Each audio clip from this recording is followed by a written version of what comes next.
spoilers for an Infinity Train, Book 3, Book 2, Book 1, everything up to Episode 5 of Book 3. So, if you haven't seen Book 3 of Infinity Train, you've been warned, because this video is in depth, okay?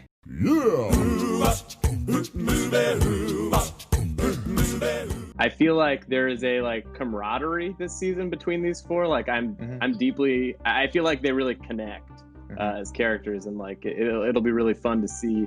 I don't know, the four of them learn and grow together. Yeah. I don't know. It's very sweet. It's very special. Yeah. Holy shit! Holy fucking shit! Holy shit, man! Oh god, these batch of episodes were something crazy. Talk about, if you want to get into a fucked up, depressed, crazy mood, just put on a bunch of Infinity Train episodes, because that shit will rock you. It will break you. It will make you fucking crazy. Oh god, I had a feeling that Book 3 was going to be the darkest chapter yet of Infinity Train, just from the premise. Because, going off the trailers, this was going to focus on the Apex kids from Book 2, and I already had a feeling things were going to be different, they were going to be less, they were going to be interesting, honestly. I will admit, it was a weird direction. I didn't expect them, I was expecting they would focus on the Apex, but I didn't expect that they would be the main characters of this new season. But it's very interesting, and because it's already, I can already tell it's going in a dark direction, and boy did it. Because, these characters, these aren't Jesse or Tulip or even MT, who, you can root for and are, generally heroic characters. These characters are straight up villains from episode 1. They were the antagonists of a previous season, and now they're, the villain protagonists. So, this is interesting. This is an interesting season. I'm not sure where it's gonna go, but already it's going in some incredibly dark, incredibly crazy directions. But before I do that, I want to make sure everyone who knows there's going to be spoilers. I was considering making this a non-spoiler discussion, but after watching those episodes, I was like, I can't not talk about specific stuff in here. And if you've seen the season so far, you know what I'm talking about. God. Seriously. Specifically, I'm talking about shit from episode 5, because I thought the ending of the ball pit car was, sad. I thought the ending of the mall car was, holy shit, and also incredibly sad, but the color clock car, you would not expect that title to be the episode where one of the characters gets fucking grinded up in a fucking wheel. They killed... Okay, just right off the bat, they killed the gorilla. They killed Tuba. Oh my god. Oh, come on, Owen Dennis. Come on. Why? Why do you have to make us go through Harambe too? God damn it. I'm laughing because I'm sad. But Jesus. I mean, if, remember when people were talking about how, the first episode dealt with divorce, how dark, how unexpected, and now, the fucking gorilla dies. Okay. Let's go back. Let's go a little bit back before we begin. I just want to say, my opinion so far is this season is interesting. To be honest, the first episodes were, while some of them were very dark, they were kind of going in the direction I kind of expected. So, honestly, up till the ending of the color clock car, it seemed to be going at a, rather slow, but also interesting pace. I was not expecting to make this video on Amphibia Book 3, but after seeing it, I'm like, I have to talk about it. What I like about Infinity Train is, they have these, quiet character moments. We saw a lot of that in the first and second season, but really, I think this is very important for this third season, because it helps humanize these characters that we were introduced to as, villains, and pretty shitty villains. Not, bad, as in, they were bad villains, but they are bad villains. They're messed up. Basically, Grace and Simon have a cult around the conductor, who was the main villain in the first book, and, they're kind of inducting kids into that cult to raise their numbers, thinking they're playing some kind of game, but when in actuality, they're keeping those kids on the train for even longer. And they're also destroying the train, and it's like, you know, you really feel bad for the train and everybody in this. Because, like, the first episode, they destroyed the fucking musical car. And, like, you feel bad. Because, like, these guys are just singing and they're so happy. And then the Apex just fucks up everything.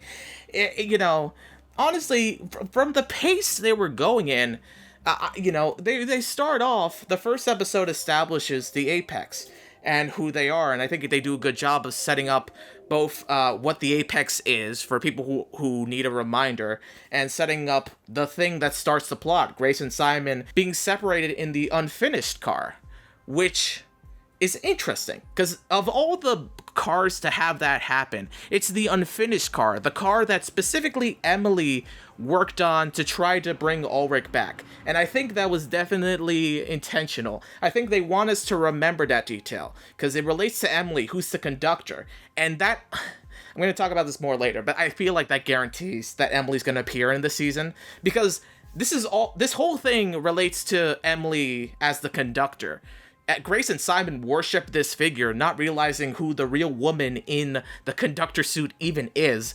But I'll talk about that later. Honestly, like, I was surprised by how much I like Grace and Simon throughout this episode. I thought I would have a more difficult time, like, relating to them and liking them, because they were such horrible people in the mall car, and like, and they were introduced, like, you know, causing those riots in the cars and just being like rambunctious and destructive. It was crazy. And like, when it's just the two of them, like, just being kids and being kind of dumb and making fun of each other and just going through the cars when they're not being complete dicks to everybody, you know, they do get these moments where they do get humanized. They're still shady. They still got their fucked up moments, especially Simon. I'll get into that.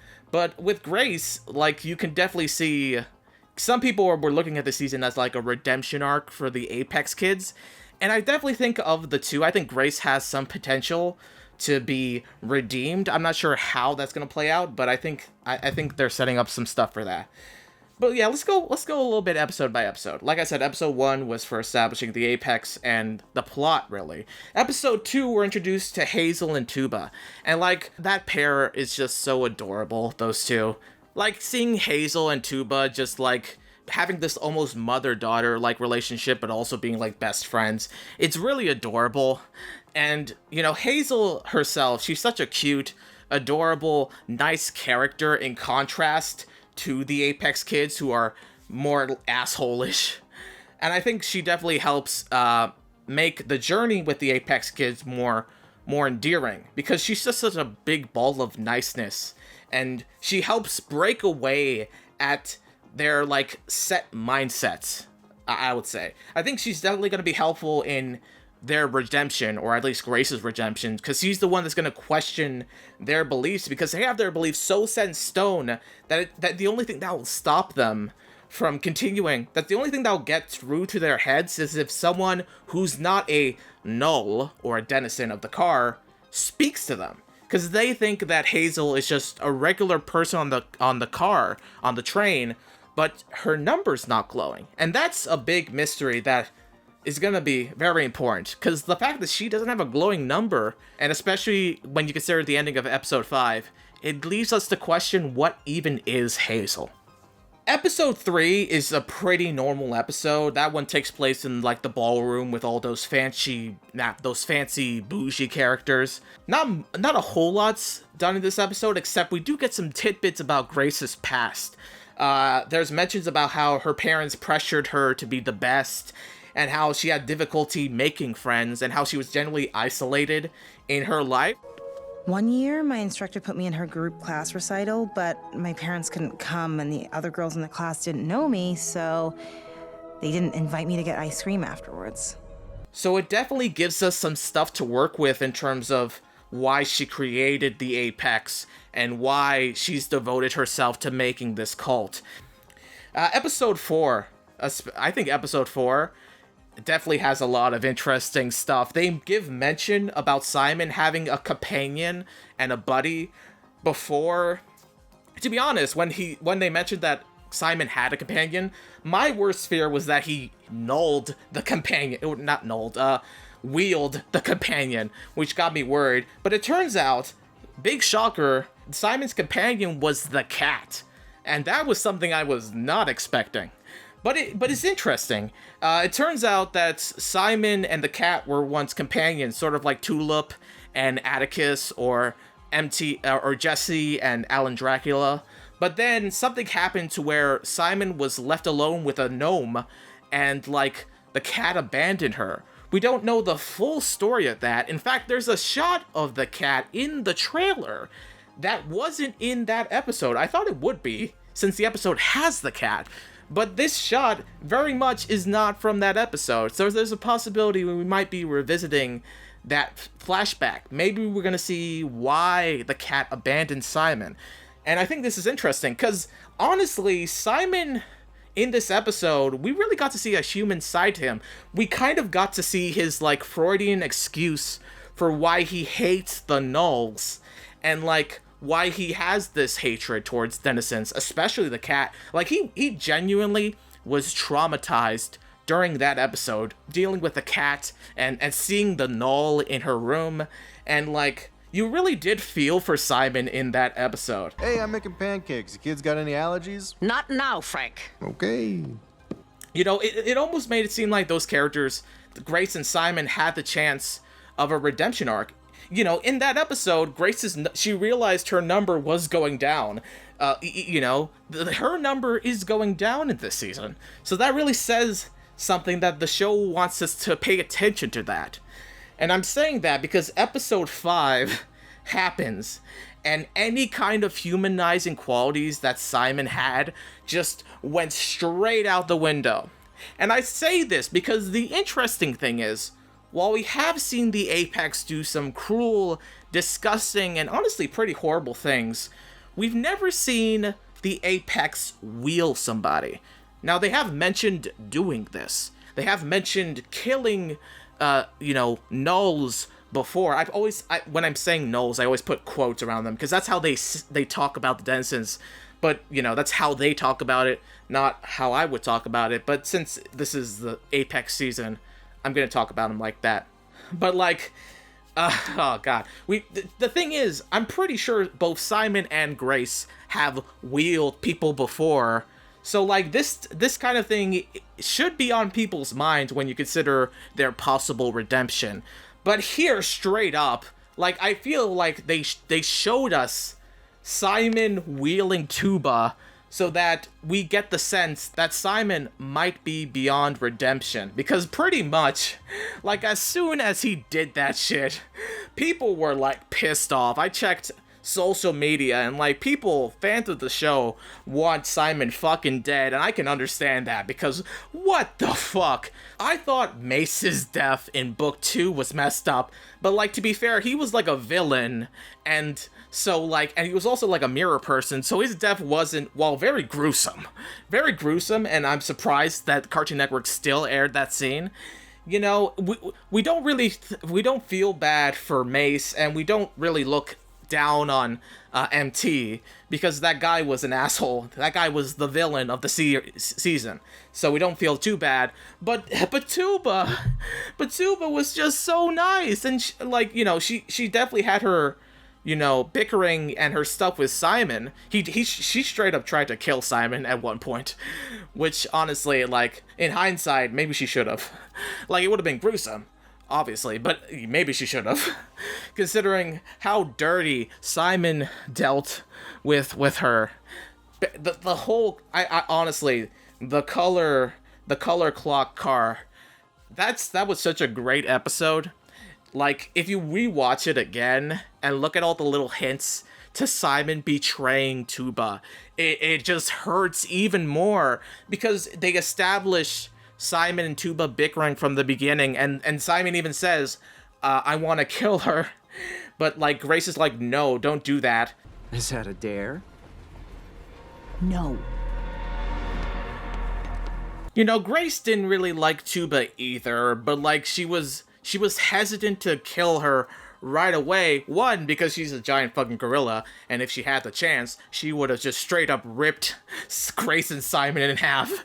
They made it very clear that Tuba was willing and able to do that, which was great.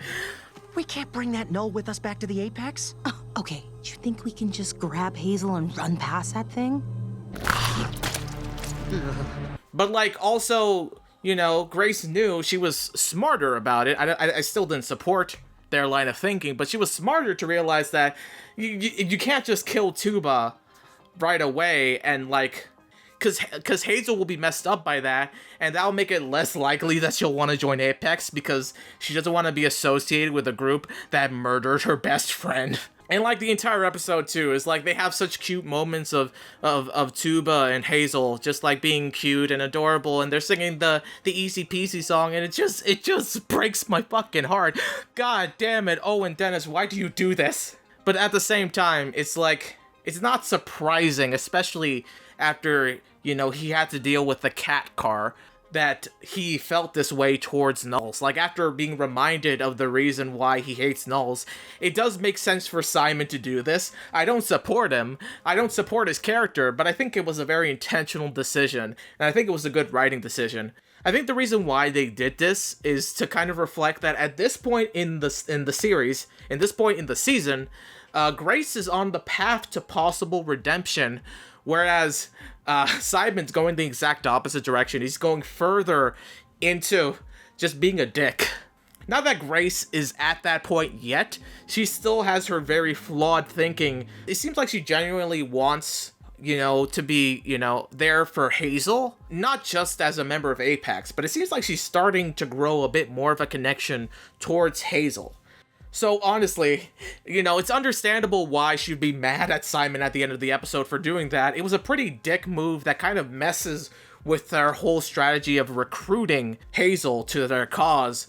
But still, I feel like she's not at that point where, I don't think the reason why she's mad is because Simon killed Tuba. It's more that he did so just that quickly. And the fact is, Simon has no fucking chill. He straight up tells Hazel he killed him like it's nothing. Like that's the easiest shit. This guy's a fucking sociopath, dude. Like, we know that Simon doesn't see any of the nulls as people. He sees them as nothing, but despite that, like, he's had plenty of evidence to see that Tuba cares for Hazel, and even in this episode, the two were bonding. Like, if it wasn't for Tuba, they would be stuck in that color car. It was Tuba's color blindness that helped them out, and the two were working together, and it seemed like they were having such a connection. And of course, also in that episode, Tuba was giving hints to her own backstory about, I think it was Bugle. She had a daughter named Bugle who is implied to be dead. Oh god. Oh my god. While I do think Grace has potential, I am curious to see what they're gonna do with Simon. Because honestly, it seems like they're setting him up to be the main villain of the season. I feel like he's gonna be so insistent on, like, continuing the Apex ways. However it goes, him and Grace are going to clash. And I think they're gonna fracture in a way that's gonna pretty much bring out a new Apex, which is the name of the last episode of this season. So right now I've given my thoughts on the 5 episodes so far. I think we already have an impactful season. And Owen Dennis, you gave us like a fucking episode 8 or 7 in episode 5, man. We weren't expecting this stuff at episode 5. It's a very interesting schedule for these episodes, really, because we got 1 to 5 this week. Next week, we're going to get episodes 6 and 8, and then the week after that, we get the final 2 episodes. So, anything can happen. This is going to be a long fucking week, by the way. I'm going to be like, oh, I need to know what happens next, but I got to wait a full 7 days. God damn it. But, yeah. Right now, I'm just thinking about what happens next, because honestly, How do you follow that? Like, what's Hazel gonna do? What's Grace gonna do? What's Simon gonna do? Because it seems like Simon fucked up royally. And, like, Grace has to pick up the pieces with Hazel. And how's Hazel gonna react to all of this? I will note, the next episode is called The Campfire Car. And if you notice at the end of at the end of the color cart one, it seems like they're already in the campfire car. Like, it's all woodsy, there's a forest area. I feel like they're already in the campfire car. And it's gonna be like similar to the first episode of season 2, which technically ends in the family tree car. We just don't give it that much focus until the next episode. I feel like they're doing a similar thing. They already went to the next car. It's not the focus yet. And here's the thing, I was looking through the season 3 trailer, and I do this sometimes where I see all the episodes, and I see which parts of the trailer were from which episode, and a lot of that book 3 trailer came from those first 5 episodes that we got right now. So really, there's not a whole lot we can base the next 5 episodes on. But there are 2 moments that I noticed were not in those first 5 episodes that do give us a little bit of a hint of what could be next. The first one I talked about is the cat. You know, there's that image of the cat hissing that was not in the cat episode that we saw before. It was not in episode 4, Le Chat something. It was a French title. I don't know the exact name. But it wasn't in that episode, I noticed. But it's possible we can get like either a tape car. We could once again get some kind of tape car situation like in the cat's car, where we see Simon's memories, or just have the cat return. That's another possibility. But whatever the case, I feel like this is not the last we're going to see of the cat in this season. But one more thing I noticed in the episode was this clip. And I remember this clip stood out to me. And I noticed it wasn't in the first 5 episodes. And I think there's a reason for that. Take a look. It's okay. It helps to say goodbye. That's right. That's Hazel saying it helps to say goodbye. And given the context of what just happened, I think it's safe to say she's referring to Tuba. I feel like at this point she's kind of trying to get through the immense amount of grief she's going through, because her best friend just fucking died. So it's like it helps to say goodbye. I think it's almost certainly referring to Tuba's death. And I think the fact that it takes place in this like foresty setting, you can see trees in the background of Hazel when she says that. I'm pretty sure it does take place in the campfire car. I could be wrong, but I'm almost certain it takes place in that episode. I think that episode, you know, despite it mentioning like camp counselors and shit like that, I feel like most of the drama from that episode is going to be like Hazel dealing with the death of Tuba, and like Grace and Simon trying to figure out what the fuck they're gonna do now, since Tuba's dead. They killed off, that's basically like if they killed off Atticus, like in episode 5. Like, it's that fucking crazy. If they killed Alan Dracula in episode 5. Oh my god, I did not expect that either. I did not expect they would kill Tuba, the fucking... Oh, she was just so nice, and she was also, like, very intimidating, but also so nice. Ugh. She was so nice to Hazel. And then she was, I'm sorry. And there are people out there, you know, whenever we get an off-screen death, because they didn't show Tuba getting grinded under by the wheel. I feel like that would have been too much, especially for a Cartoon Network show. There are some people who speculate that Tuba might not be dead. She might still be hiding, or like the wheel thing did not kill her.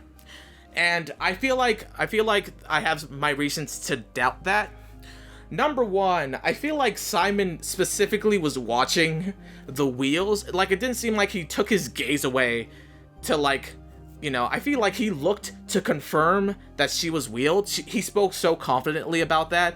I have no doubt to think that he would just watch as Tuba got grinded up by the fucking wheel. Oh god, just saying that makes me feel bad and feels a little sick. And secondly, if you look at the very end, in the previous, you know, for book 3, in the Cartoon Network thing usually showed all 4 hands, you know, Simon, Grace, Hazel, and Tuba. But in the end of episode 5, they only show 3 hands. And it's like, oh god. And so that, I think that pretty much confirms that Tuba is not coming back. But, you know, it is possible. I see some people thinking that maybe she survived the initial thing and didn't completely get crushed or something like that. Or, I don't know. I think a lot of people just kind of want Tuba to be back. Because, like, also, keep in mind it is a Cartoon Network show. It is on HBO Max now, so maybe they got away with a little bit more risky stuff than it would have if it had been on Cartoon Network. It's possible. I think the season was made in mind that it'd be moving to HBO Max, but at the same time, I have my doubts about that. One, it was an off-screen death. It's possible they got away with it. They got away with Mace's gruesome death because he technically wasn't a person, and I think they might have gotten away with this one because it didn't show Tuba getting crushed. But, you know, it is possible that maybe the only reason they got away with Tuba dying is that she's not actually dead. But, you know, honestly, right now, I think Tuba is dead. I could be wrong, and to be honest, I kind of hope I'm wrong, because, goddamn, oh, I feel awful. But, like, you know, we gotta see. God, every time I look at that purple gorilla, I'm just gonna feel sad. You know, there's still some more stuff. There's some episode descriptions to go over, but the main one I also want to talk about is Hazel. Like, what the fuck? The last thing we see before episode 5 ends is it turns out that Hazel is some weird turtle thing. I don't think anyone was expecting that. Can't even make a car without any turtles in it! There were some people who thought, and I was one of them, who kind of agreed that it was possible that Hazel wasn't actually a passenger on the train, but actually like a null, you know, a denizen of the train, who was there to help Grace and Simon empathize with nulls. Because, to be honest, it's obvious that they wouldn't listen or even consider anything from an actual null like Tuba. But through Hazel, she's openly questioning why they have such a prejudice against it. Against the nulls and all that shit. And let's not forget when Grace was like, Tuba is one of the good nulls. Don't get me started on that shit. But Tuba is good. Oh, well, Tuba is one of the good ones. We all know that saying you're one of the good ones has such racist connotations. And Grace, you should know that. But you're like, nah, Tuba's one of the good nulls. And I'm like, oh my god. I paused the screen at that moment. I was like, girl, you did not just say that.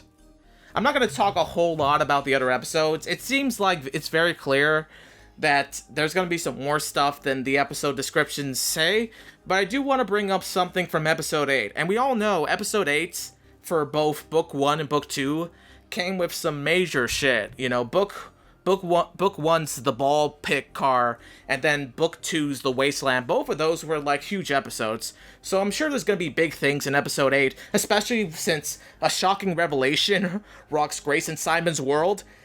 We all, you know, I think I know what that is. I think in that episode, in the hey ho whoa car, it even says the seemingly innocent hey ho whoa car. I don't even know what the fuck that car means, but it sounds like it's gonna start off, oh, it's like the ball pit car, it's all fun, but then major shit's gonna go down. I think they're gonna meet Emily. I think Grace and Simon are gonna meet Emily, and they're gonna realize the whole thing about how she wasn't the real conductor, and how you're actually supposed to get your numbers down, and how, like, you know, Owen basically said that Emily would probably hate the Apex if she discovered them.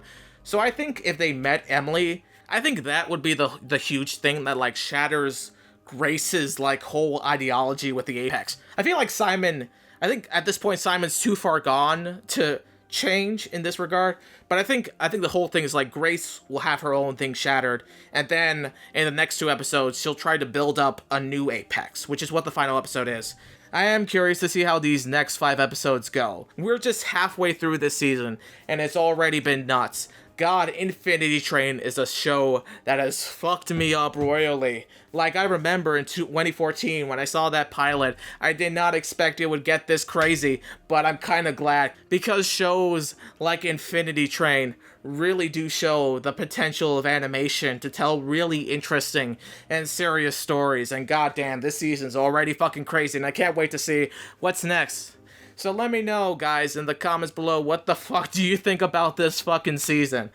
Let me know your thoughts, because goddamn, this shit has messed me up. God. Let me know what you think in the comments below.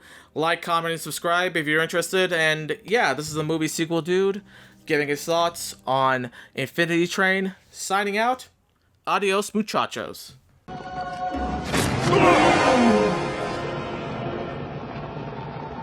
Long live the king.